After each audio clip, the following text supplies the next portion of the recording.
profesores, amigos y seguidores, ¿no? De este canal que estamos continuando con el curso de capacitación en robótica. Este es el módulo uno y estamos en la clase 3 o en la sesión 3, si quieren verlo de esa manera. En este módulo uno estamos tocando el aspecto de la electrónica básica y la robótica reactiva. Mi nombre es Edgar Mendoza Fernández y soy el facilitador de este módulo. Bueno, iniciemos entonces.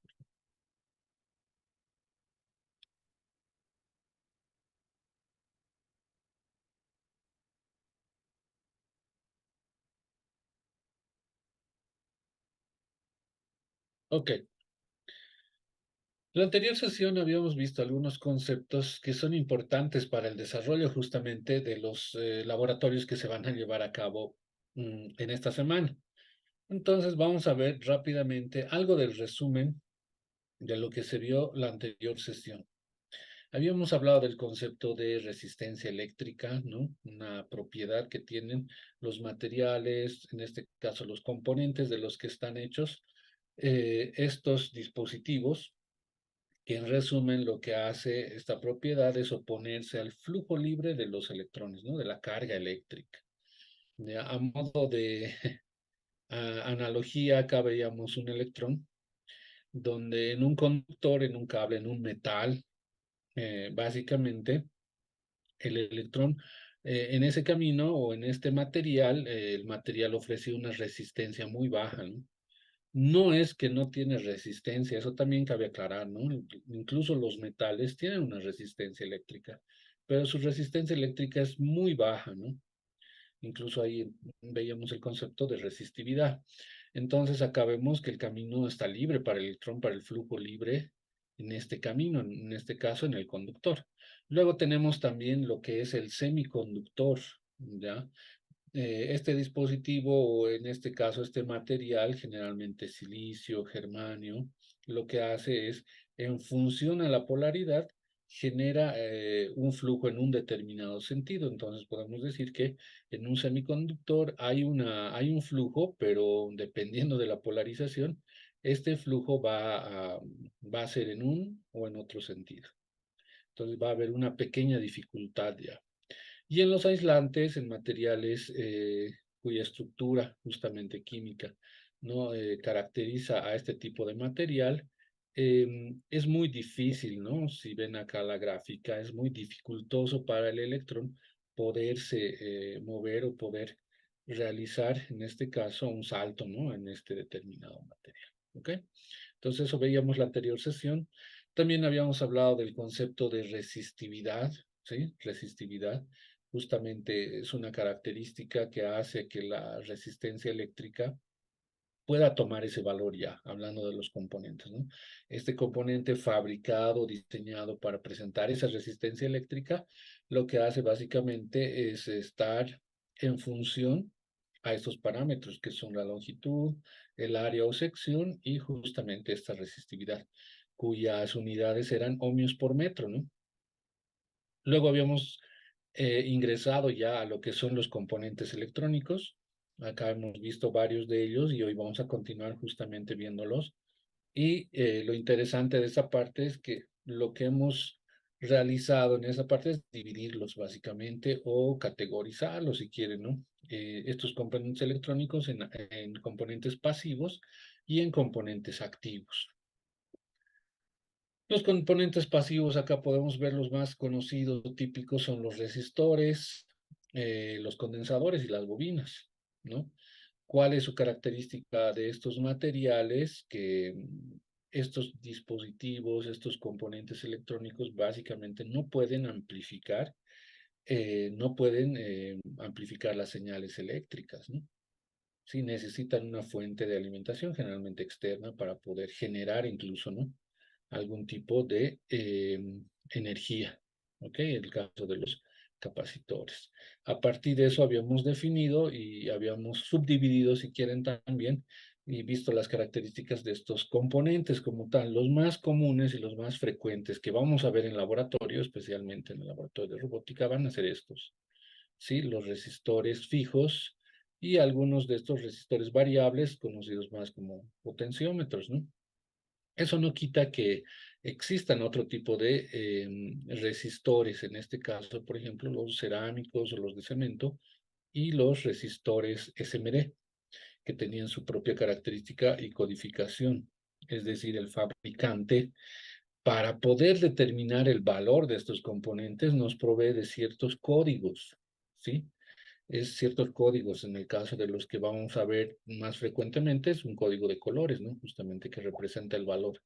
Y eso hace que nosotros no requiramos, no necesitemos de un instrumento para conocer el valor de estos componentes, ¿no? Lo propio pasa acá. Eh, Estábamos hablando de los resistores variables. Este resistor internamente tenía una pista por donde una lengüeta va circulando o va barriendo, si quieren, de tal manera que su resistencia va variando en función al movimiento, al ángulo o de forma mecánica que nosotros vayamos realizando en este dispositivo. Y ahí habían varios tipos, ¿no? Más pequeños, más grandes, que esté, por ejemplo, deslizable.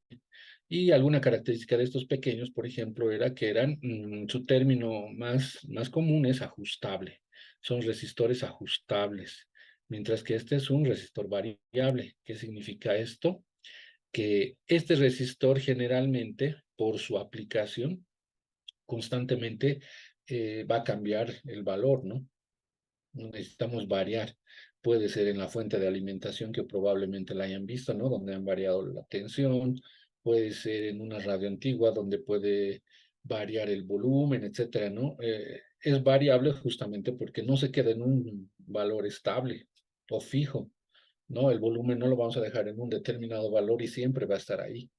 Cosa que no ocurre con estos otros, ¿no? Que son ajustables. Generalmente estos circuitos o estos componentes nos ayudan a regular o ajustar justamente algunos circuitos y hacemos la regulación, funciona como se requiere y generalmente ya no se requiere cambiar de posición ni moverlos, ¿no? Esa es un poco su aplicación y la diferencia.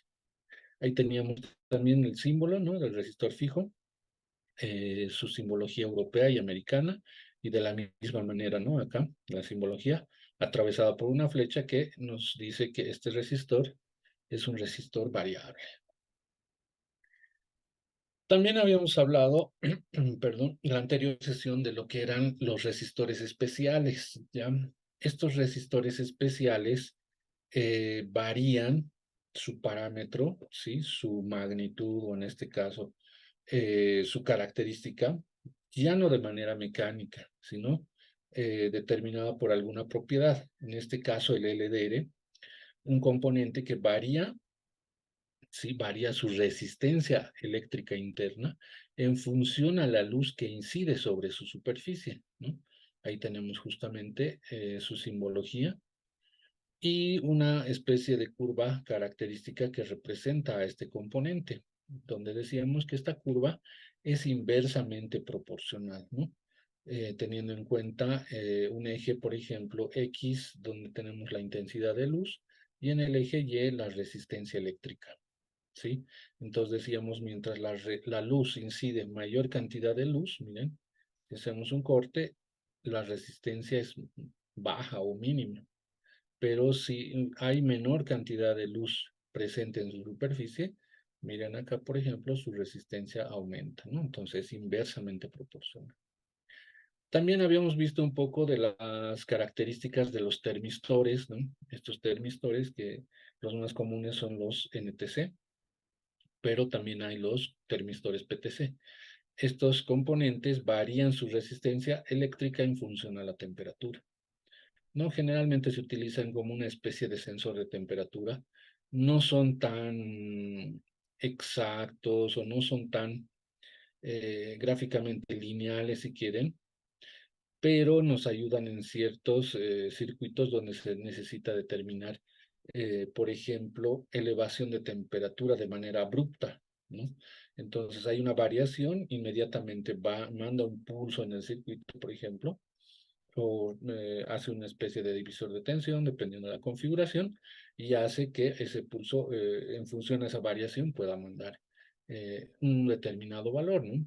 Entonces yo les había comentado que estos, por ejemplo, yo los había visto en las tarjetas madres antiguas, en la parte del microprocesador, en la parte de abajo, ¿no? Seguramente controlando la temperatura de este microprocesador y no se pueda elevar así y realizando o haciendo que este se queme, ¿no?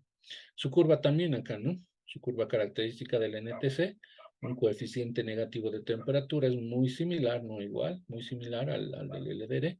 Y el del PTC es un coeficiente de temperatura positivo que es directo, si quieren, ¿no? Ok, entonces en el NTC, que es el más común, generalmente no igual. A mayor temperatura, menor resistencia eléctrica. Bueno, habíamos hablado de los códigos. Los códigos en los resistores, los más comunes son el código de colores. Está el código British Standard, el estándar británico 1852 y también el código SMD, que tiene sus propias características, ¿no? Habíamos analizado la anterior clase o la anterior sesión estos componentes con 3 dígitos y con 4, ¿no? Entonces, teniendo en cuenta que estos dos primeros dígitos en los SMD son los que proporcionan el valor y el último es el valor de ceros o multiplicador. También teníamos por acá el código BS 1852, donde aquí podíamos interpretar el valor de 1.8 K ohmios, su potencia de 2 watts, y J, que era el 5% de y este es el común, ¿no? Este es el código de colores más común que se utiliza en la parte electrónica, con los componentes fijos, ¿no? Donde tenemos valores, decíamos, desde el más oscuro hasta el más claro, y veíamos una forma de repente de recordar, especialmente los primeros 5, que generalmente son los que más están presentes en estos componentes, ¿no? El 0, el 1, decíamos el rojo, por ejemplo, separándolos, ¿no? Rojo, 2, naranja, naranja, 3, amarillo, amarillo, 4, y verde, ¿no? Todos los dedos. Eso nos puede ayudar de alguna forma didáctica a recordar estos valores. Aquí habíamos hecho el cálculo, por ejemplo, esto lo han debido realizar en laboratorio los diversos paralelos. Aquí teníamos café, negro, rojo, entonces buscábamos en la primera franja el valor, esto es 1, el negro es 0, entonces esos dos son sus primeros valores, y la tercera franja en este caso era el multiplicador, ¿no? Entonces ahí podíamos ver rojo 2, ¿no? Rojo, 2 ceros o por 10 al cuadrado, ¿sí? Y esto multiplicando nos proporcionaba obviamente un valor de 1000, ¿no? 1000 ohmios, y dorado era eh, justamente una tolerancia del 5%, más o menos 5%. Entonces decíamos que este resistor debería tener un valor, según el fabricante, entre 100, entre 1000 ohmios, más o menos 5%, ¿no? O sea, más 50 menos 50. Y generalmente cuando ya tenemos más de 3 dígitos, se utilizan prefijos que manejamos en física, ¿no? Prefijos, en este caso, de potencias grandes, ¿no? Kilo, mega, giga, etcétera, ¿no? Entonces acá 3 ceros, kilo, ¿no? 3 kiloohmios. Y ahí el rango, ¿no? Más o menos de tolerancia en el que se encuentra. Y ustedes lo han debido de verificar en laboratorio justamente con los testes, ¿no? Bueno, eso es lo que habíamos realizado. El manejo del multímetro, ¿no? Medición del voltaje de corriente alterna, medición del voltaje de corriente continua y medición de la resistencia eléctrica con el ohmímetro, ¿no? Hasta ahí ya habíamos visto la anterior sesión. Eso es las actividades que teníamos la anterior sesión. Entonces, el día de hoy vamos a continuar con lo que son los capacitores. Ok, iniciamos entonces. Estos dispositivos, estos componentes electrónicos, también se conocen de manera común como condensadores, ¿sí? Como condensadores hay en varias presentaciones de igual manera. Aquí pueden ver, miren, en forma cilíndrica, ¿no? Una especie de turrilito, si quieren. Y acá hay, ¿no? Capacitores igual, ¿no? Que tienen cierta característica, ¿no? Tal vez en algún caso relacionados con la potencia, ¿no? Por el tamaño, por las características en el circuito que se presentan. Acá también hay capacitores variables. Miren, al igual que en los resistores, hay resistores variables que teníamos un rango de valor. De igual manera tenemos los capacitores variables que lo que hacen es variar en este caso su capacidad eléctrica. ¿Ok? Y acá tenemos otros condensadores o capacitores cerámicos, de poliéster, en algún caso de tantalio, ¿no? O tantalum, ¿sí? Entonces, ¿qué es este componente? Este componente es un componente que lo que hace es básicamente almacenar energía en forma de campo electrostático, ¿ok? Entonces, si me dan un minutito, por favor, voy a cerrar un momento la cámara. Un momento, por favor.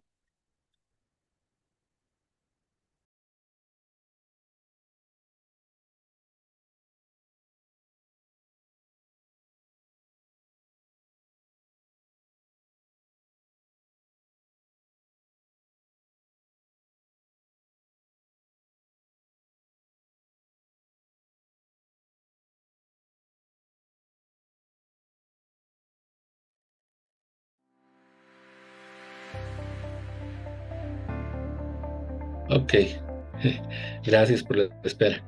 Ok, entonces decíamos justamente que estos componentes lo que hacen es almacenar energía en forma de campo electrostático, ¿no? Son una especie de dispositivos que almacenan temporalmente almacenan la energía, ¿no? La energía eléctrica, ¿no? ¿Ok? La unidad de medida, ¿en qué se mide en este caso la capacidad eléctrica? En faradios, ¿ya? Pero la unidad del faradio es una unidad muy grande, ¿sí? Muy grande, por lo cual generalmente estos dispositivos pequeños, electrónica, ¿no? En electricidad, obviamente hay dispositivos grandes, ¿no? Capacitores muy grandes, pero en electrónica generalmente van acompañados de los prefijos, ¿ya? Prefijos como micro, nano, ¿no? Pico en algún caso. ¿Ok? Entonces, generalmente en algunos casos va a tener impresa como acá. Ahora vamos a analizar sus características, ¿ok? Continuamos. Ahí está. Los primeros condensadores o capacitores son los que conocemos como capacitores electrolíticos. Aquí pueden observar, tenemos una especie de, ¿cómo llamarlo? Tiras, ¿no? Unas tiras de aluminio que están sumergidas, ¿no? Sumergidas en electrolito, ¿sí? Entonces, justamente lo que hacen es que estos dispositivos, en el caso de los capacitores, están cubiertos por un aislante óxido, ¿no? Como dice acá, y un papel que es húmedo, ¿sí? Que es el electrolito, lo cual hace que justamente pueda tener esa función de capacitor de carga y descarga. ¿Sí? Entonces, si internamente alguna vez lo han abierto, van a ver de esta manera. Obviamente, este electrolito es tóxico. Entonces, si en algún momento quieren experimentar y abrirlo, se les recomienda que lo hagan con guantes, ¿no? Guantes de látex y un barbijo para que no puedan absorber el olor que tiene justamente típico este electrolito. ¿Ok? Entonces, estos condensadores electrolíticos, que de ahí viene justamente su nombre, en este caso vienen impresos su valor acá, ¿sí? Su valor de capacidad eléctrica. Aquí podemos ver su valor de este componente, dice 1000 microfaradios, y generalmente va a estar asociado a una capacidad de tensión o voltaje. Entonces, la relación generalmente va a ser capacidad eléctrica y tensión o voltaje. ¿Ok? Y tiene una temperatura también de referencia. En este caso, estos componentes tienen polaridad. ¿Qué significa que tengan polaridad? Que no es lo mismo en un circuito colocar en un sentido o en el otro. ¿Estamos de acuerdo? Sí, hay que tener cuidado con estos capacitores porque tienen polaridad. Uno de ellos es negativo. Si logran apreciar acá, tiene una pequeña franjita con flechas, es como esta, pero acá no se nota muy bien. Entonces, lo que indica es que este pin, ¿sí? Que este pin es negativo, ¿no? Indica el pin negativo y de hecho el otro será positivo, ¿no? Ok, entonces en su símbolo, simbología, aquí pueden observar va a tener marcado un signo positivo y el otro obviamente va a ser el negativo. O en algunos casos no tiene el signo, pero acá pueden ver esas líneas que hacen referencia del signo negativo, ¿no? También de esta manera, de esta o de esta otra.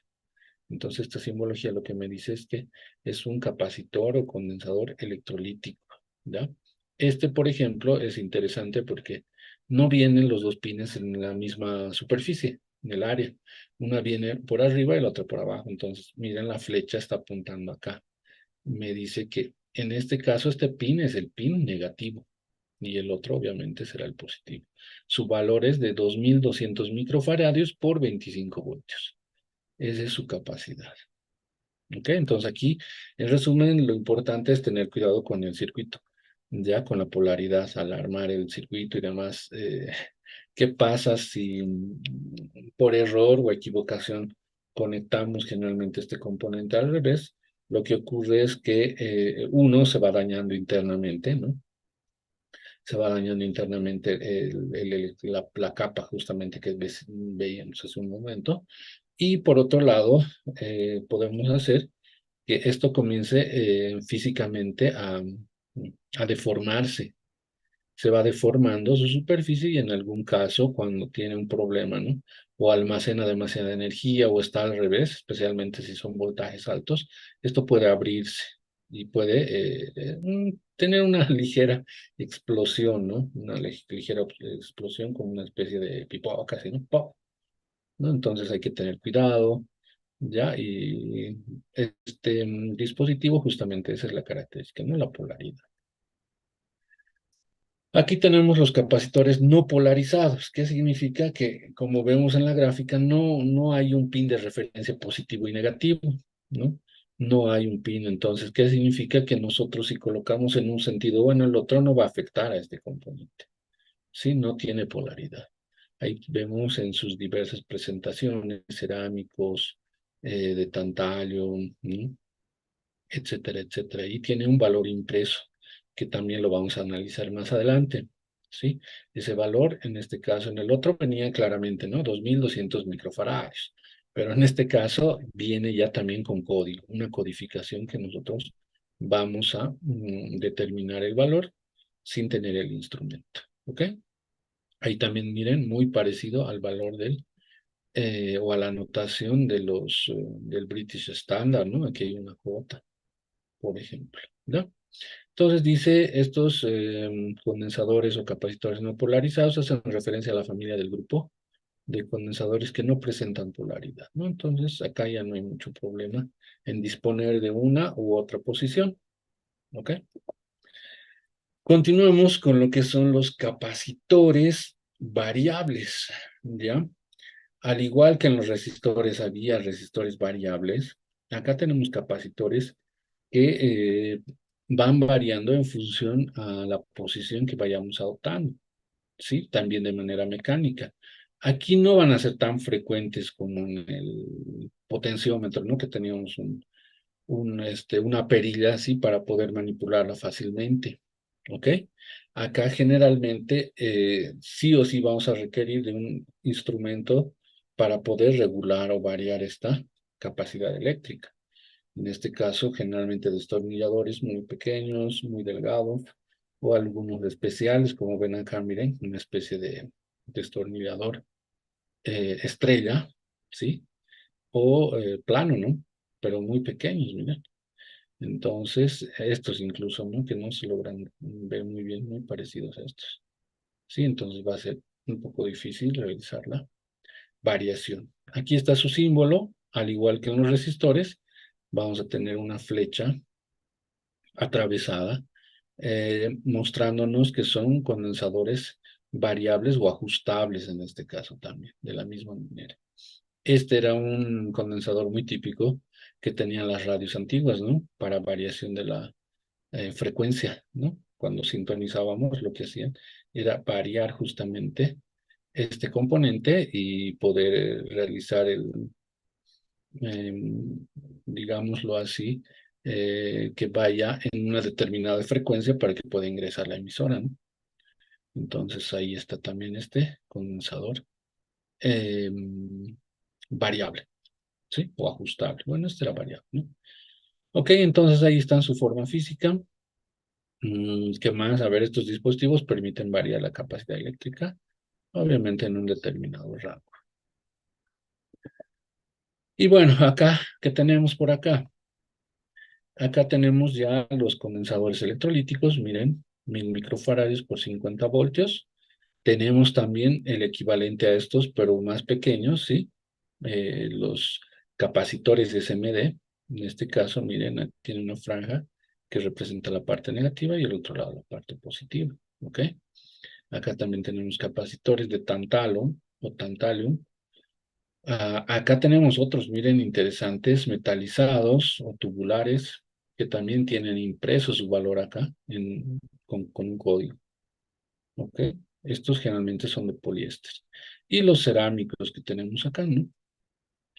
Que son, de alguna manera, ¿cuál es la diferencia? Alguien tal vez dice entre cerámico, poliéster, electrolítico, etcétera, etcétera.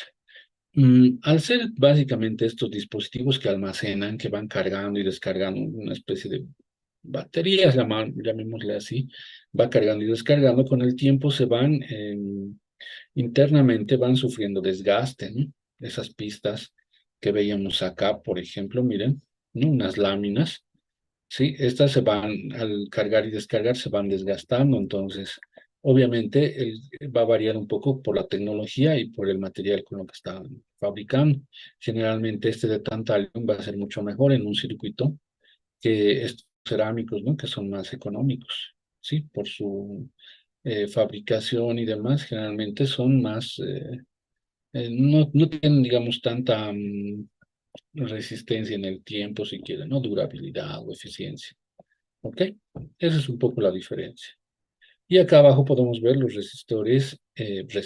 perdón, capacitores SMD, tipo SMD. Acá, por ejemplo, vemos, ¿no? 47 microfarads por 35 voltios. Ahí tienen apenas dos pines. Estos generalmente tienen sus pines largos para atravesar una placa, ¿no? Perforar y soldar por debajo o armarlo en un protoboard. Estos son SMD justamente de superficie, es decir, que en la superficie de la placa por encima se sueldan, no necesitan ser atravesados y generalmente están en dispositivos tecnológicos más pequeños y que no necesitan de repente un almacenamiento tan grande como estos, ¿no? Bueno, ahora sí, pasemos a la parte de bobinas, ¿ok? Estamos en los componentes electrónicos pasivos, ¿no? Seguimos en los componentes electrónicos pasivos. Entonces acá lo que tenemos es básicamente estos componentes que, si se dan cuenta, son enrollados, si quieren llamarlo así, o es un alambre que está arrollado de forma espiral, ¿no? En una determinada base, si quieren y toma esa forma, ¿no? Entonces, esta bobina se utiliza para, bueno, dice, se utiliza de forma general para describir el enrollado de un alambre, ¿no? Normalmente alrededor de un núcleo. El núcleo puede ser de aire, ¿sí? De hierro o ferrita, ¿no? O algún material, dependiendo de su aplicación, ¿ok? Ahí está, muchos de ellos funcionan también como antenas en cierta etapa de algún circuito transmisor, etcétera, etcétera, ¿ok? Entonces ahí tenemos estas bobinas. Estas bobinas es el componente o dispositivo electrónico pasivo, dice, ¿no? Que consiste en un alambre enrollado de forma en espiral, ¿no? Puede ser en un núcleo, como hemos visto, o una vez que ya ha tomado la forma, le quitan el núcleo y su núcleo es de aire, ¿no? Porque no tienen. Una aplicación de estas bobinas, si quieren, es algunos transformadores pequeños, ¿no? Incluso hay algunos toroidales. Su simbología está acá, ¿sí? Bobina con núcleo de aire, con núcleo de hierro, bobina con núcleo de ferrita, etcétera, etcétera, ¿ok? ¿En qué se mide, en este caso, el valor de las bobinas? ¿Ya? Las bobinas se miden, o sea, su magnitud es el henrio, y de igual manera, generalmente va acompañado de algún prefijo, ¿no? Algún prefijo como mili, micro, nano, ¿no? Entonces, eso es generalmente van acompañados del valor de Henrys. ¿Ok? Bueno, antes de pasar a lo que es el uso del protoboard, porque ya vamos a ir viendo un poco la característica de esta plaquita, ¿sí? Esta placa que nos va a ayudar a realizar justamente los circuitos y todo aquello. Mm, vamos a dar la lista también enseguida de componentes que puedan ir consiguiendo para el siguiente laboratorio, ¿no? Para la siguiente clase. Entonces, lo importante de este componente es saber la disposición de los pines acá internamente, ¿no? Cómo funciona. Ya, entonces comenzamos con esta herramienta, podemos decir, ¿no? Un protoboard es un dispositivo, ¿no? El nombre viene justamente del inglés, como habíamos mencionado en algún momento, ¿no? De board, de placa, de tarjeta, si quieren, ¿no? Y de prototipo, ¿no? En inglés, ¿no? Entonces, es una tarjeta o placa, ¿sí? Que nos sirve para realizar prototipos, tablero de prototipos o placa de prototipos, ¿no? De ahí que viene, ¿no? De prototype y de board, ¿no? Entonces la unión de estos dos justamente viene protoboard, ¿no? O breadboard también, ¿no? Un tablero, ¿no? Breadboard, un tablero de prototipo, justamente, ¿ya? Se refiere a una placa de pruebas o prototipado, ¿no? Donde se puede construir circuitos electrónicos de manera rápida, ¿sí? De manera rápida sin tener la necesidad de estar soldando estos componentes. Esa es la idea o ese es el fin de este dispositivo, ¿sí? De esta placa. ¿Estamos de acuerdo? Es poder nosotros unir, por ejemplo, dos pines sin necesidad de estar soldando o uniendo físicamente. Entonces, utilizamos esta plaquita para poder realizar esa unión. Obviamente tiene ventajas y desventajas, ¿no? La ventaja es que es muy rápido, cómodo, digamos, para armar, pero la desventaja es que con el tiempo las pistas o chapitas internas que tienen, al meter los componentes de mayor diámetro, se van obviamente ancheando, ¿no? ¿Ok? Internamente es de esta manera, y esto es bueno hacer énfasis acá, ¿ya? Si alguien ha sido curioso, en el caso mío, yo la primera vez que vi esto, por ejemplo, lo abrí, y es así. Aquí hay unas chapitas, ¿sí? Metálicas, si se dan cuenta, miren la disposición de esta manera, ¿no? Y no está unida totalmente acá, justamente la línea del centro que está dividida, llega hasta ahí, ¿no? Y por el lado superior hay unas pistas o chapitas que ya son más largas, ¿no? Esto está de manera horizontal y esto de manera vertical. Entonces, viendo ya por arriba, si quieren, del protoboard, si se dan cuenta, estos pines o esta superficie o estos lugares donde se introducen los pines de los componentes está unido en columnas. Si lo vemos así de frente hacia arriba, miren, esto es, ¿no? Está unido así como que en columna. Cada uno de ellos es. Esta es la chapita o pista metálica que tenemos. Entonces, cuando introducimos acá un cable, por ejemplo, lo que hace es, por su fabricación y diseño, va presionando, ¿no? Entonces está ahí, va presionando y hace contacto. Entonces, al ser un metal, si yo coloco otro componente acá, va a hacer que estos dos se unan, que físicamente haya una continuidad, ¿no? Lo que han medido en laboratorio, que estén unidos, ¿no? Sin necesidad de estar soldando. Entonces, cualquier componente que yo ponga en esta pista va a estar unida, ya sea en el primero, al medio o en el final. Pues estos van a estar unidos. Esas chapitas son las que tenemos acá.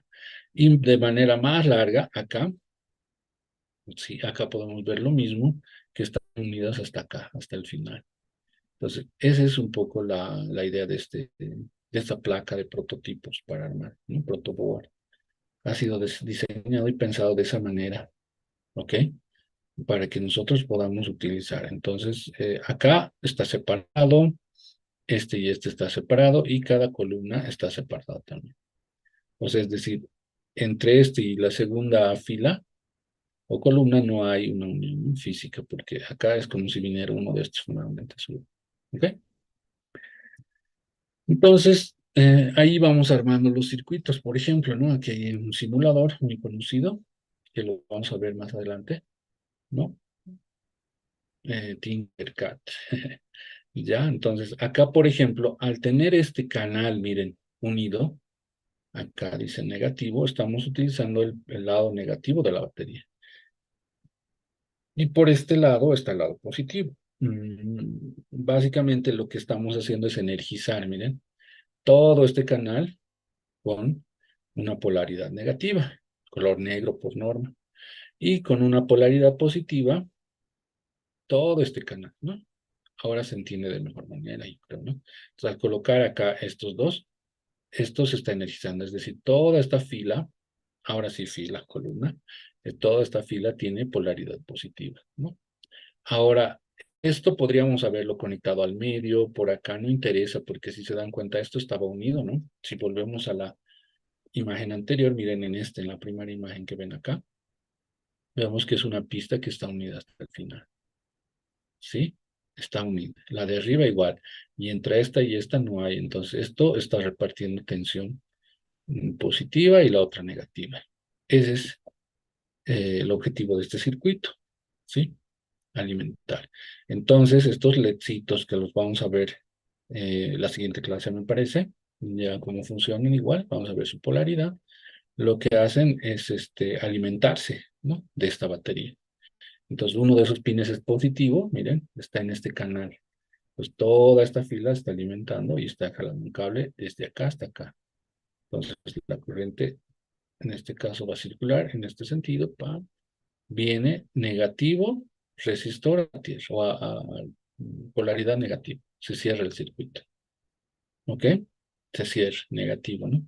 Y el resistor vamos a colocar para proteger, porque estos LEDs generalmente, en el color rojo, por ejemplo, tienen una alimentación de 1.2, 1.5 voltios. Los que son de color blanco o azul tienen una tensión de alimentación mucho mayor, ¿no? Generalmente 2.5, 3, 3.1 voltios. Entonces, si no colocamos los resistores, podemos llegar a quemarlos, ¿no? A dañarlos, ¿no? Imagínense, él requiere 1.2 voltios y yo le suministro 9 voltios. Entonces, vamos a arruinarlo, ¿no? Va a encender, sí, pero por única vez probablemente, ¿no? Al encender, va a encender mucho, ¿no? Su intensidad y va a comenzar a fallar. Y listo. ¿No? Lo hemos dañado. Por eso generalmente estos componentes vienen asociados o acompañados de resistores que protegen, ¿no? Que reducen la corriente, la intensidad de corriente para que no pueda, no vaya a sufrir algún problema en estos componentes, ¿no? Igual la corriente generalmente 10 miliamperes o 10 miliamperios que requieren estos componentes, ¿no? Estos LEDcitos, ¿ok? Este es el protoboard entonces, nuestra plaquita para poder ir ya armando los circuitos más adelante. Y aquí hay una disposición muy interesante. Este gráfico realmente nos ayuda a entender de mejor manera. Miren, si yo coloco el componente, el resistor, miren, en la misma fila, o bueno, en este caso columna, perdón, en la misma columna, estoy uniendo este pin con el mismo pin. Es como si agarrara el resistor y los dos pines estoy uniendo. ¿Se dan cuenta? Porque acá son columnas, ¿no? Esta no tiene nada que ver con esta. Entonces, la misma fila. Y si yo coloco acá un circuito algo por debajo, la corriente va a preferir ir por la chapita metálica que está dentro que por el resistor, ¿no? ¿Se dan cuenta? De la misma manera aquí el LED. El LED, si coloco, miren, en la misma fila, en la misma columna, ¿no? En esta columna, ahí está con verde, ¿sí? Significa que este pin está unido con este. Y en la mayoría de los casos no vamos a requerir este tipo de configuración, ¿ok? De igual manera, este es un pulsadorcito, es un switch, bueno, un pulsador en realidad. Y miren, aquí están sus pines de referencia y está igual, de igual manera, en la misma columna. Entonces, cuando presione o no presione, no va a causar ningún efecto. ¿Por qué? Porque la corriente ya de hecho va a pasar. Sin presionar ya va a pasar por este canal. ¿Se dan cuenta? Porque está unido, ¿no? Por dentro. ¿No? Si recordamos nuevamente, miren, está unido, entonces es como si uniera yo acá este pin con este pin. ¿Está bien? Entonces ese es el cuidado al inicio. La forma correcta, ¿cómo es entonces? Que vayan cruzados entre columna y columna. El LED debería ir uno mínimamente en una columna y el otro en otra columna. Ujú. ¿Ok?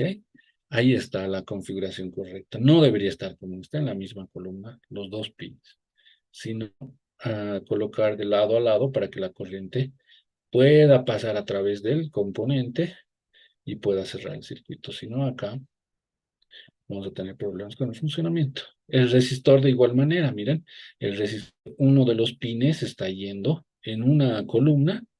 La corriente, si yo alimento acá, va a venir por acá, va a pasar por el componente y va a venir a esta otra columna. ¿Ok? El pulsador de igual manera, miren, está en esta columna y está en esta. Entonces, inicialmente esto va a estar abierto. Cuando pulse, se va a cerrar el circuito entre estas dos columnas. Entonces, esa es la forma correcta, ¿no? No de esta manera. Y ese es a veces el clásico error, ¿no? Conectamos, no funciona, no funciona. Claro, porque estamos colocando en la misma columna.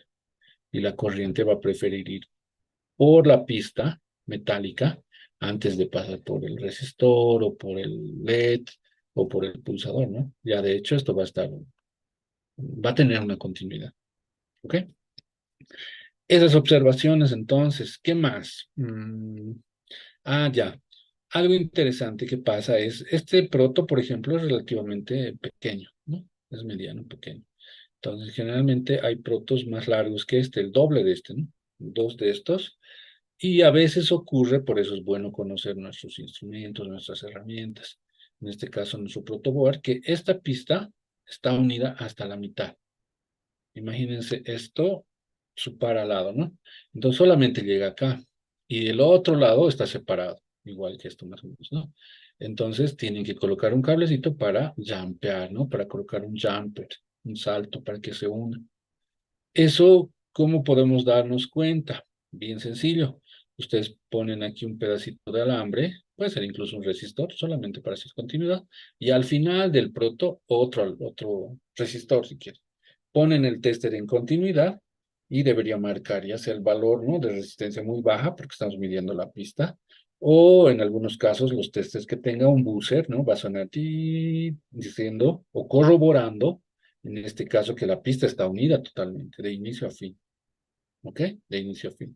Si la pista, o en este caso, al hacer la medición de continuidad no suena, ¿no? No suena ese bip, o no muestra un valor bajo de resistencia, porque esto está alrededor de los 2 ohms, 1 ohms, a veces 0, dependiendo, entonces significa que está abierto, ¿no? No se está cerrando, ¿no?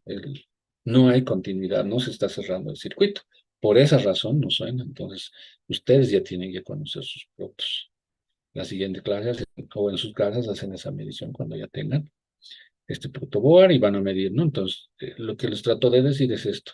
Imagínense que el proto está dividido hasta acá, ¿no? Entonces, todo esto está unido hasta acá y todo esto está unido. Entonces, yo pongo acá un pedazo de metal, acá otro, ¿no? Ahí los resistores mismos los clavo ahí y coloco continuidad. Si suena o si marca continuidad justamente, todo esto es una sola pista. Pero si no marca, no suena o no hace el sonidito típico que tienen algunos testes, el beep, significa que está abierto, ¿no? En algún lugar. Eso también, el cuidado, ¿ok? Bueno, continuamos. Entonces, vamos al laboratorio. Sí, uy, 9:15, rapidísimo, ¿ya? Para el laboratorio se van a desarrollar ya diversos circuitos que tenemos. Lo primero que van a ver, lo que estamos viendo, lo van a ya plasmar en el laboratorio, es decir, van a hacer la medición del circuito, van a verificar la continuidad, ¿no? Incluso en las columnas pueden verificar, ¿no? Entre una columna y otra, ahí van a darse cuenta realmente todo lo que hemos dicho, ¿no? Y en algún caso, si alguien es más curioso, lo abrirá y verificará si realmente es como hemos mostrado, ¿no? Acá, justamente, ¿no? Miren, dice, estas columnas están unidas. Acá las filas o orificios son separados, ¿no? Entre el primero y el segundo no hay ningún. Y acá sí, ¿no? Toda esta fila. Generalmente, muchos protos ya tienen una polaridad de referencia. Aquí dice menos y más. Entonces yo pongo mi batería y yo sé que todo esto va a estar con negativo y toda esta fila con positivo. Pero no quita, alguien puede decir, ¿y qué pasa si me equivoco?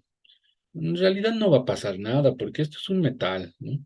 Por debajo. Solamente que tienen que tener cuidado. Si lo pones aquí positivo y acá negativo, tener ese cuidado, ¿no? Al armar el circuito.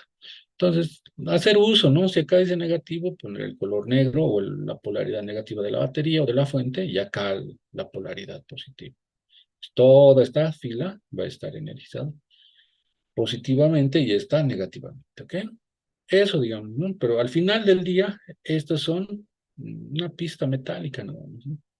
No va a variar en nada, ¿no? Entonces, ese cuidado.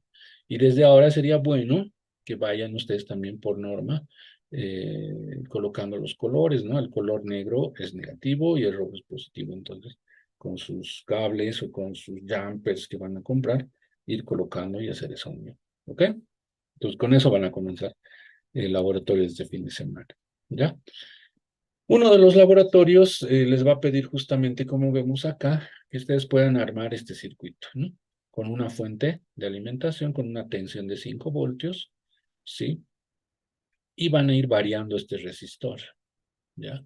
Este resistor inicialmente va a estar con un resistor de 470. A ver, ¿qué dice? Casilla, observación que sugiere. Reemplaza la resistencia por una de 470 megaohmios y un megaohmio. Esto debe ser ohmios. La guía de laboratorio, porque si no, ninguno de los dos va a encender, es muy alto. Ya, debe haber aquí un error, pero bueno, eso lo voy a hacer conocer para que el fin de semana no tengan problemas, ya. Esto debe ser 470 ohmios y este sí puede ser un mega ohmio, ¿no? Entonces, ahí van a ver el fenómeno que ocurre, ¿no?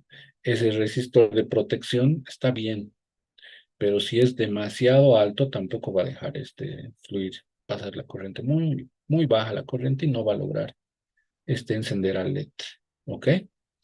Entonces, sí, yo estoy más que seguro que esto debe ser 370 ohmios, si no, en ninguno de los dos casos va a encender el LED. ¿Ok? Y aquí ustedes anotan, ¿no? Con 470 se ha iluminado y con un mega no. Entonces, ¿cuál es el fenómeno? Todo eso van a analizar en laboratorio. ¿Ok? Ese es el circuito. El otro circuito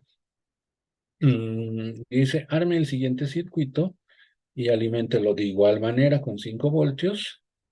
Primero mueva la perilla del potenciómetro, ¿sí? Al lado izquierdo, alcanzando el tope, ¿no? Tope máximo. Y segundo, mueva la perilla al centro, ¿no? Entonces, más o menos al centro, ¿no? Todo centro aproximadamente. Y finalmente todo al otro lado, al lado derecho, ¿ya?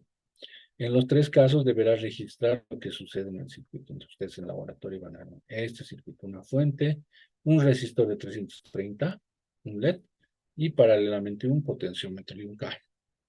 ¿Ok? Un potenciómetro de 1 kilo ohmio para ver el fenómeno que está ocurriendo. Entonces, cuando ustedes giran el potenciómetro en un sentido, más o menos calculando al medio y todo al otro lado. ¿Ok?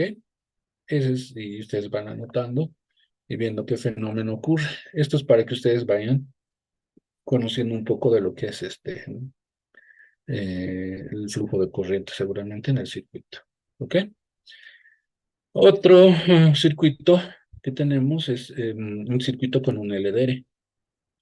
Miren, acá tiene un resistor de 10K, una tensión, un voltaje de 5 voltios, y este es el símbolo de un LDR, un resistor que depende de la intensidad de luz, ¿no? En su superficie. Entonces, acá en paralelo, obviamente está con un resistor de 330 para protegerlo, como divisor de tensión. Entonces, cuando esto se eleva, ¿no? Eleva mucha resistencia, ¿no? Su resistencia interna, seguramente se va a apagar esto, ¿no? Y cuando vamos tapando, va a ir encendiendo el LEDcito, ¿ok?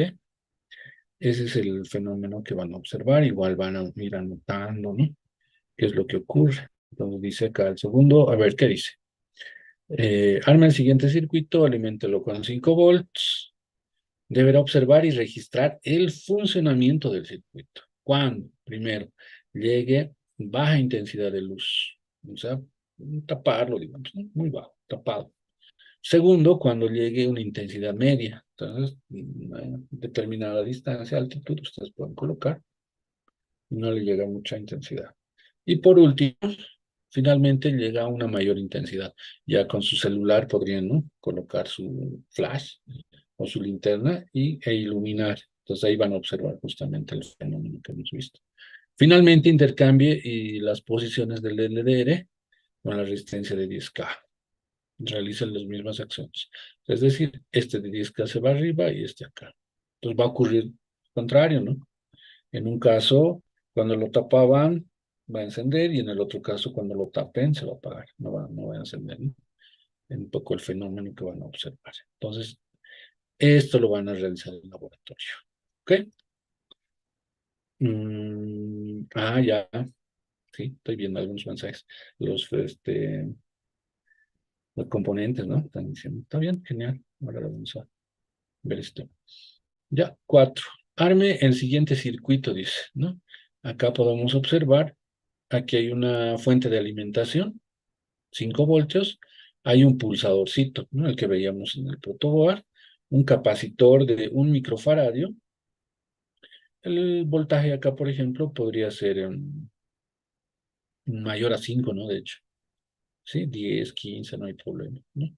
Y acá está el LED, y aquí hay un resistor. Entonces, dice, a ver, arma el siguiente circuito, aliméntelo con 5 volts, posteriormente mantenga y presione o mantenga presionado el pulsador por 5 segundos. Inmediatamente suelte el pulsador, deberá cronometrar, ¿no?, con su cronómetro el tiempo que tarde en apagarse por completo. Repita la operación cambiando el condensador de 1000 microfaradios, o sea, este de 1, cambian por uno de 1000. En ambos casos debe registrar lo que pasa. En resumen, como es un componente electrónico que almacena energía en forma de campo electrostático, lo que va a hacer es alimentarse, ¿no? Inicialmente. Cerramos, se va a energizar y se va a alimentar seguramente, ¿no? Entonces va a estar alimentado. Al soltarlo, ponen su cronómetro y va a seguir iluminado debido a la energía que está suministrando, en este caso, el capacitor, ¿no? Ya no la fuente, porque la fuente va a estar abierta. Entonces ahí cronometro, ¿no? 1, 2, 3, 4, digamos que 5 segundos. Entonces con un micro, 5 segundos todavía seguía encendido el LED. Después cambian con uno de mayor valor de capacidad, ¿no? 1000 microfaradios igual. Hacen lo mismo y seguramente o probablemente el LED va a estar iluminado más tiempo, ¿no? Porque tiene mayor capacidad, ¿ok? Tiene mayor capacidad, entonces va a almacenar más y seguramente va a hacer que este LED esté encendido un poco más de tiempo, ¿no? Entonces ustedes van a ir anotando ese fenómeno que ocurre. Y la idea es hacerlo, porque aquí en teoría todo es, ¿no? La cosa es en laboratorio y verificar, medir, armar el circuito nomás ya para algunos probablemente tenga un grado de dificultad. Entonces, ese es uno de los objetivos de armar los circuitos, ¿no? Ganar destrezas, ganar habilidades en el armado de circuitos, ¿no? Porque al principio es complejo, ¿no? A veces no. Y eso no nos tiene que desanimar, ¿sí? No nos tiene que desanimar. ¿Estamos de acuerdo? Eso más bien nos tiene que motivar para seguir. Seguir al principio es así, como todos hemos comenzado y no podíamos de repente, no entendíamos bien hasta que repasamos, armamos, seguimos y se va ganando esa destreza de armar, ¿no? Y ya con mayor rapidez, con mayor comprensión, ¿no? Entonces, ¿estamos de acuerdo? Ese es el circuito que acá nos han proporcionado, entonces, es el fenómeno, se observa. Y acá dice, arme los siguientes circuitos, ¿ya? Con 5 volts, ahí está una fuente, y registre lo que sucede, ¿no? Acá tenemos un motor, este es un motorcito, esta es una simulación en un software que se llama Proteus, entonces ahí lo han armado, aquí hay un LDR y aquí hay un resistor. Entonces dice, arme el siguiente, alimente con 5 volts y registre lo que sucede con el motor cuando se presiona, ¿sí?, el pulsador en el primer circuito. Ya, este es dos circuitos de verdad, ¿no? En el segundo, que es el circuito registre. Esta guía, ojo que les están proporcionando. Yo tengo entendido eso, ¿no? A los que están asistiendo, se les proporciona las guías correspondientes para que hagan el laboratorio, ¿no? Yo estoy capturando algunos ejercicios de esta guía. Eso es lo que yo estoy haciendo, ¿ok? Y estoy explicando un poco de lo que van a desarrollar en el laboratorio. ¿Estamos de acuerdo? Entonces acá hay una fuente de alimentación, 5 volts. Acá tenemos el LDR, dice, ¿no? En el segundo circuito registre lo que sucede con el motor cuando la intensidad de luz en el LDR varía. Entonces, en algún caso, ¿no? Cuando vayamos tapando, seguramente es al revés, decíamos inversamente, ¿no? Entonces, más luz, menos resistencia. Entonces, si le pongo una linterna, probablemente su resistencia va a bajar, ¿sí? Y este va a tener toda la tensión acá, ¿no? Todos los 5 volts va a caer, entonces el motor va a girar. Y cuando lo voy tapando, inversamente, menos luz, más resistencia, entonces acá va a caer la mayor cantidad de tensión, el voltaje, y acá muy poco, entonces el motor se va a ir deteniendo probablemente. ¿Ok? Ese es el fenómeno que vamos a ir viendo en laboratorio, armándolo. ¿Ok? Ujú. Eso sería entonces, estimados, para esta sesión, ¿ya? Para esta sesión de los laboratorios que vamos a ir realizando el fin de semana, ¿sí? Entonces, yo tengo entendido que la mayoría está en un grupo de WhatsApp, ¿no? La mayoría de los grupos. Entonces, como me dicen, justamente estaba viendo algunos mensajes, decían que para que prevean justamente, ¿no? La compra de estos componentes y demás, se les pueda enviar los resistores con la determinada con el determinado tiempo, ¿no? Para que puedan ir a buscar, comprarlos y demás, ¿no? Eso, estimados, entonces, esos son los laboratorios que están registrados, algunos de los laboratorios que están justamente en la guía proporcionada y realizada para este módulo. ¿Ok?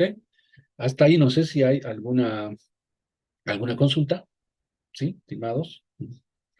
Espero que esta sesión les haya llamado la atención más, ¿no? Ya estamos entrando. Porque la primera y segunda era medio que teoría, ya interesante, ¿no? Pero aquí ya está, ¿no? Más interesante, ya comenzamos a manipular los componentes, motores y demás. ¿Ya? No sé si tienen alguna consulta, estimados. Ah, buen punto, buen punto. Entonces van a venir a pie. Miren, yo estoy asignado a las sesiones virtuales. Pero sí, tienen mucha razón. Este fin de semana, el domingo, es día del peatón. Entonces, no va a haber movilidad para que puedan desplazarse probablemente. Ya, seguramente la coordinación, ¿sí? La coordinación va a mandar los mensajes respectivos. No sé si en el grupo coordinarán, probablemente van a coordinar. No sé si los del domingo tal vez puedan venir sábado en la tarde, no sé, estoy, por ejemplo, planteando una posible solución, o la sesión del domingo se suspenda para la siguiente. Pues van a tener que ser más laboratorio, ¿no? Por lo que se vea esta semana más la siguiente, entonces ya ustedes un poco vean ese tema. Probablemente les van a consultar o tomar alguna determinación, pero los más afectados serían los del día domingo, ¿no? Que es la sesión presencial, la sesión de laboratorio. ¿Ok? Entonces estén atentos en el grupo, por favor. Los coordinadores se van a comunicar y les van a estar informando, ¿ya? ¿Algún tamaño específico o marca de protoboard? Ya, primero, el tamaño, yo personalmente les sugiero que compre el estándar, ¿ya? El estándar es más o menos del tamaño de un móvil, ¿no? Como ven acá, de un móvil. Es este tamaño más o menos el estándar. El pequeño es la mitad de esto. Y hay más pequeñitos incluso, ¿ya? Entonces, para todos los laboratorios que van a realizar uso, incluso en algún caso tal vez les va hacer falta uno más, ¿no? Cuando el circuito es muy grande y estamos comenzando a realizar los circuitos, ¿ok? Entonces, en ese sentido, yo les sugiero que compren el protoboard de tamaño estándar, que es más o menos parecido a las dimensiones de un celular regular, ¿no? ¿Ok? Esa sería mi sugerencia. El pequeño es cómodo en algunos casos, pero A veces son circuitos que poco a poco van a ir viendo que se van a hacer más grandes, en el módulo 2 3 donde se manejan varios sensores, varios dispositivos LCDs, módulos Bluetooth, sensores digitales, etcétera. Entonces les va a faltar espacio y el pequeño va a quedar probablemente no muy compactado. ¿Ok? Entonces yo les sugiero que compren el tamaño estándar, que es el más o menos el del móvil, ¿no? Que ustedes probablemente tengan, ¿ok? Dice, a ver, otra consulta. Gracias, estimado Marco, nos está colaborando.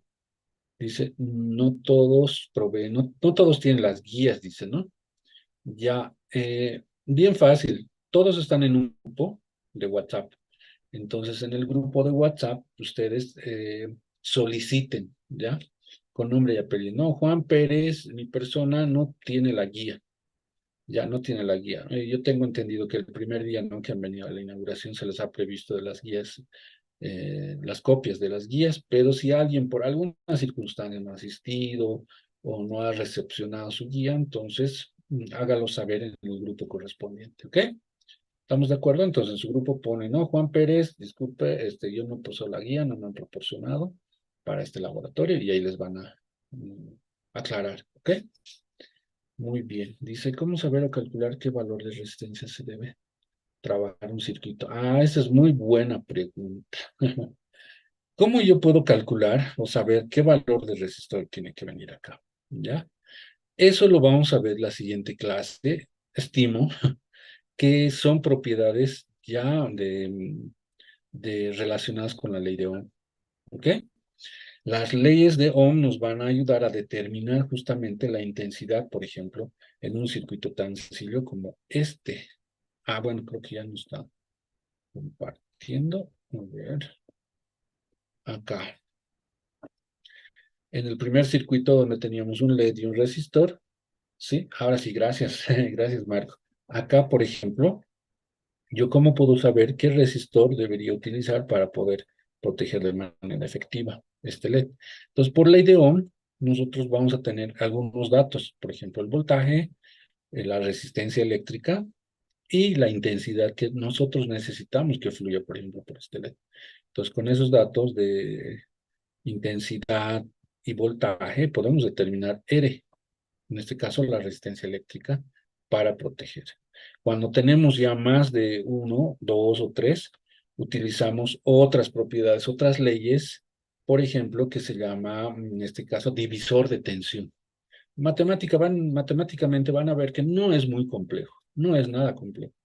Es multiplicar y dividir algunas cositas básicas y con la calculadora va a salir. La idea es conocer esas propiedades o leyes que nos van a ayudar a poder calcular y determinar realmente qué valor de resistencia eléctrica tiene que tener para que proteger este componente. Y ya más adelante van a ir viendo que en la mayoría de los circuitos estos valores ya son casi estándar, ¿no? Como generalmente para 5 voltios, digamos 470 ohmios o 330, ¿no? Como máximo un K. Por encima de eso ya, ¿no? La intensidad va a ser muy baja del LED. Por debajo de eso podemos dañar, ¿no? 100 ohmios, 10 ohmios, podemos dañar el LED. Entonces ya son más o menos estándar, pero ese cálculo, muy buena pregunta. ¿Cómo puedo saberlo? Con esos cálculos, ¿no? Ley de Ohm, divisor de tensión y en algún caso leyes de Kirchhoff, ¿no? De corrientes y de voltajes. ¿Ok? Eso vamos a ver la siguiente sesión. Entonces les sugiero que traigan sus calculadoras ahí estén apoyándome, entonces van a hacer el cálculo, van a ver que no es nada complejo, ¿ok? Ah, ya, el listado está déjenme ver, lo tengo acá, ya. Sí, los compartiré si me dan un minuto. Mientras recepcionamos tal vez alguna pregunta más, yo lo voy a ir descargando acá, si me dan un minutito. Ya, tal vez alguna pregunta más, estoy aquí accediendo a la guía. Ujú.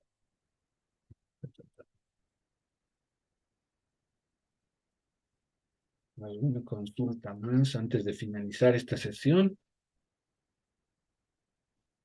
Acá está.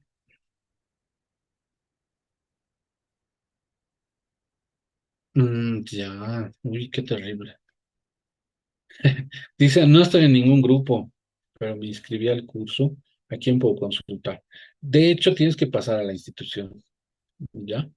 Para poder ver qué es lo que ha ocurrido. Debes estar haciendo algún grupo y no sé, probablemente por alguna circunstancia no has podido asistir y no estás asignado. Entonces, el día sábado, o bueno, a ver, vamos a proporcionar un número para que puedas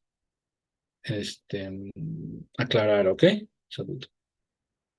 Acá está, estoy compartiendo la guía justamente. A ver, ¿dónde estamos? Acá. Ahora sí, acá está la guía. Estos son los componentes que están planteados para esta sesión. A ver, voy a poner un poco más grande y se los voy a aclarar. ¿Ok? Comenzamos por acá. Bueno, un resistor con un valor de resistencia, ¿no? Es lo correcto, no resistencia. Un resistor con un valor de resistencia eléctrica de 220 ohms, ¿no? 220, 330, 10K, 1K, 4.7K, 1 megaohmio y acá dos potenciómetros. Un potenciómetro de 5K y, bueno, acá es 1, ¿no? Y un potenciómetro de 10K ohms. No sé, hay algunos errores, pero bueno, ya es la guía que está desarrollada. Entonces, estos son dos, miren, dos. De estos resistorcitos tienen que tener dos. Ya. De todos modos, esto yo tengo entendido que les envían por grupo de WhatsApp, pero voy a hablar con coordinación para que les puedan proporcionar igual de manera, por lo menos así con una imagen y demás, ¿ya? Entonces, eso es lo primero. Resistores de 220, 330, 10K, lo pueden ir capturando si gustan. 4.7, 1 mega y dos potenciómetros de 5 y 10K. ¿Vamos de acuerdo hasta ahí? Lo siguiente, tenemos un LDR, bueno, dos dice, perdón, dos LDRs, ¿no? Esos resistores dependientes de la luz, pequeños, ¿no? Porque hay grandes, ¿no? Los pequeñitos. Dos LDRs, LEDs de distintos colores, 2 unidades por color. Esto tengo entendido que ya han comprado la anterior vez, entonces probablemente ya lo tienen. Capacitor electrolítico, 100 microfaradios por 16 voltios o 25, 1000 microfaradios por 16 y por 25 o 25 voltios, ¿ya? Transistor BC548, tip 41, pulsadores de 2 pines. Estos pulsadores, dice, 4 pulsadores para proto, le dicen, ¿ya? Porque hay otros que tienen así apenas, ¿no? Los pincitos y no entran bien. Entonces le dicen pines para protoboard, o que digan pulsadores para protoboard. Un diodo, bueno, dos diodos, 1N4001 o 4007, no hay problema.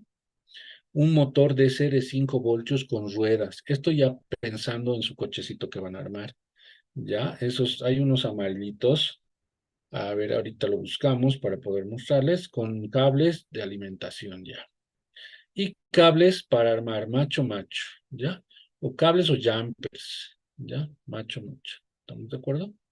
Instrumentos, un multímetro y alguna fuente de alimentación que probablemente va a tener el laboratorio o también, como les dije en algún momento, pueden traer si tienen alguna fuente antigua, ¿no? Que tenga de los celulares, por ejemplo, ¿no? Recicladas que podamos hacer uso, ¿ya? Su protoboard, destornilladores, eso les va a ayudar para todo el módulo y para todos los demás módulos va a servir, y algún estilete también que les sirva, ¿ok? Esos son los materiales solicitados según la guía que nos han proporcionado para esta semana. ¿Estamos de acuerdo? Les doy una referencia de costos. Los resistores ya los han comprado, han visto, no pasan los 50 centavos, ¿no? Entonces, esto, por ejemplo, un boliviano, ¿no? Dos, un boliviano, hay hasta de 20 centavos, ¿no? Un cuarto de watt. Ya, los potenciómetros de igual manera deben estar alrededor de 2,50, 3 bolivianos, ¿no? Ahí estimo. Este de 10K tal vez un poco más, 5 bolivianos. El LDR debe estar alrededor de sus entre 5 hasta 6, 7 bolivianos. Los LEDs igual, 50 centavos, un boliviano. Y el capacitor sí debe estar por sus, miren, hace tiempo que no estoy comprando. debe estar alrededor de sus 5, 4 bolivianos, dependiendo obviamente de dónde lo compre, pero más o menos por ahí, ¿no? Ninguno de estos va a superar los 10 bolivianos, ¿no? 5 igual, 5, 3.50, dependiendo de dónde. Este transistor igual, BC548, debe estar alrededor de 2 bolivianos, 2.50, 3 pesos, era mucho. Incluso yo recuerdo hace mucho tiempo que eran un boliviano, ¿no? Pero bueno. Transistor tip. Este probablemente sí sea un poquito más caro, esté alrededor de 5 bolivianos. Pulsadores, los pincitos, un boliviano, unos 50, 2 bolivianos. Estoy estimando, ojo, no estoy diciendo que tiene ese costo, porque mucho depende de dónde lo compren, ¿no? Si se van a tiendas grandes, especialmente por la ciudad, el costo es un poco mayor porque ellos obviamente facturan y todo aquello, ¿no? Entonces, esos aspectos tienen que ver. Les estoy dando precios estimados. Este diodo igual, un boliviano, unos 50. Este motor, miren, debe estar, este sí debe estar alrededor de 15 bolivianos, 10, no sé. Esto sí, la verdad, no tengo muy claro, pero debe estar por ese rango, estimo. Cables, ahí dependiendo de la cantidad, cada uno debe estar a 50 centavos, un pack de cablecitos, sabe estar alrededor de unos 12, 15 bolivianos, 20, depende de la cantidad. Y bueno, lo demás que ya ustedes conocen, el multímetro, la fuente con sus chicotillos. El protoboard igual, debe estar entre 35 y 45 bolivianos, ¿no? Más comunes son los que tienen un envase naranjita, ¿no? Pero hay varios, no es el único. Un destornillador es igual, dependiendo de la calidad y el tamaño, ¿ok? Entonces, esos son precios estimados, ¿ya? A ver, tal vez para algunos compañeros que no tienen muy claro. Estos son los jumpers.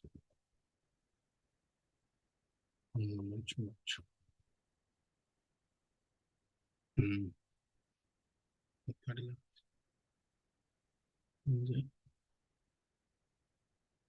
ahí.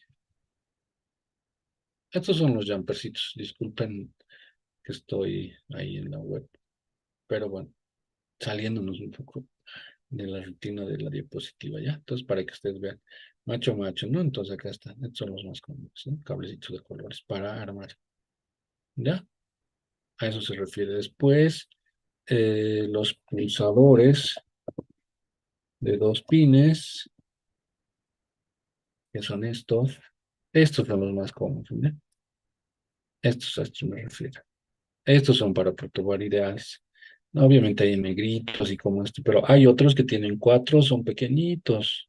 Así como estos. Miren, estos para soldar, así que esto les va a crear conflicto al tratar de ingresar al protoboard. No son buenos. Estos sí son, ¿no? Estos, ¿no? ¿Ok?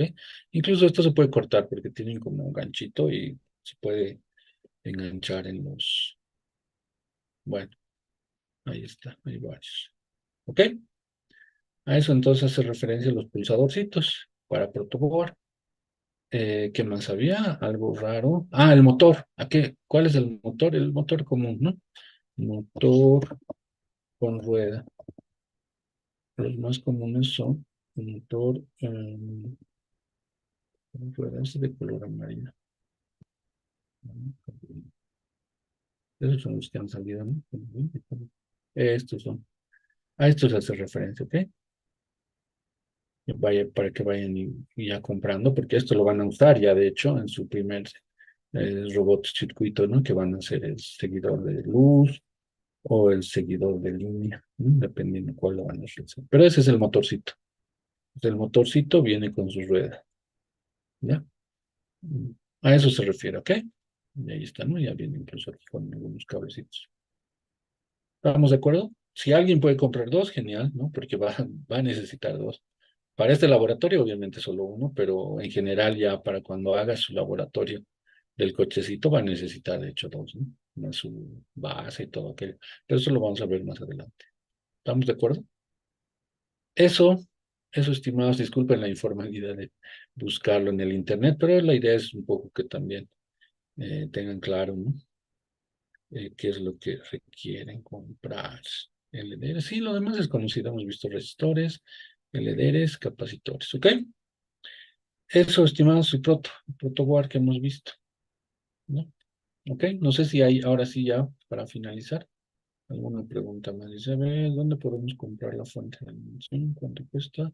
¿Y qué marca?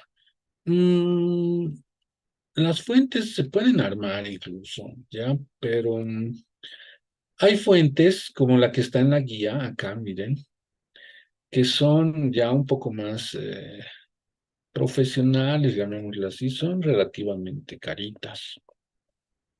Ya, aquí está, perdón, cuando habíamos recordado lo de los... Aquí está, miren. Estas fuentes son relativamente caras, ¿no? Fuentes de alimentación, ¿ya? Deben oscilar arriba de los 200, 500, 400, dependiendo de marca y características. Ya.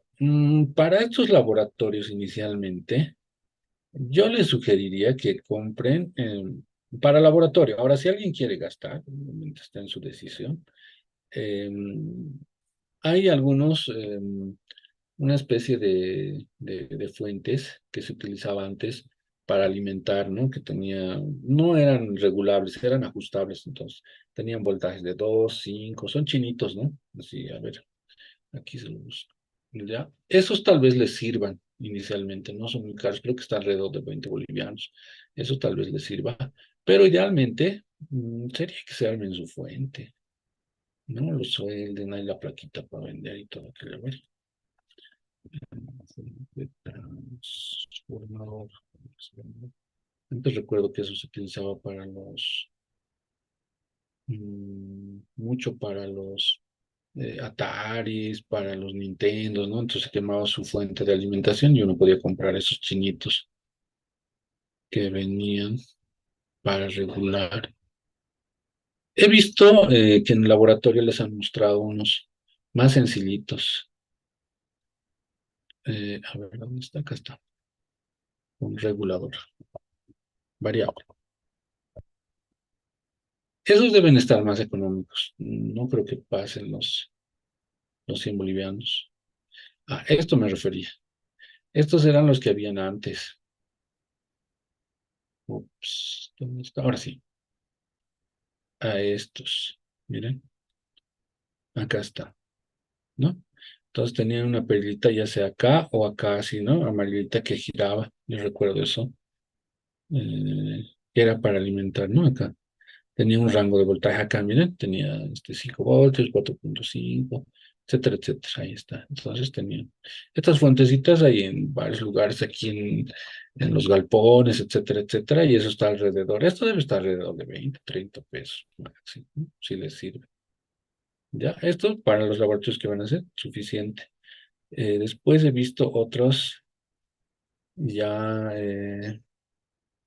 fuente transformador variable, que estaban usando en el laboratorio en la inauguración, lo vi que eran muy parecidos a esto. Parecidos a los cargadores de las laptops, ¿no? Pero no lo encuentro. ¿Ya? Eso es igual, en las electrónicas pueden preguntar. Eh, no sé si sea tan necesario comprar, como les dije. Yo lo que les sugeriría es así, se puede armar una fuente, pero bueno, depende de ustedes, ¿no? Así, ¿no? Se puede ir armando de esta manera. Soldamos los componentes, la plaquita venden. En la ciudad del Alto he visto, en algunas electrónicas he visto, ¿no? Se compran, lo sueldan y un pequeño transformador y ya tienen su fuente. Sí, incluso venden su chasis, ¿no? Para armarlo. Pero bueno, eso sería, digamos, lo que yo les recomendaría. Ahora, si quieren estas, en las electrónicas, igual en San Pedro, en la calle Colombia hay varias, en la Ceja, en el Alto hay varias, en la ciudad de La Paz, ¿no? Y en las tiendas donde hay generalmente este tipo de dispositivos, ¿ok? Bueno, entonces, muchas gracias. Gracias a todos por su atención. Nos vemos la siguiente sesión y pues muchas gracias a todos. Muy buenas noches.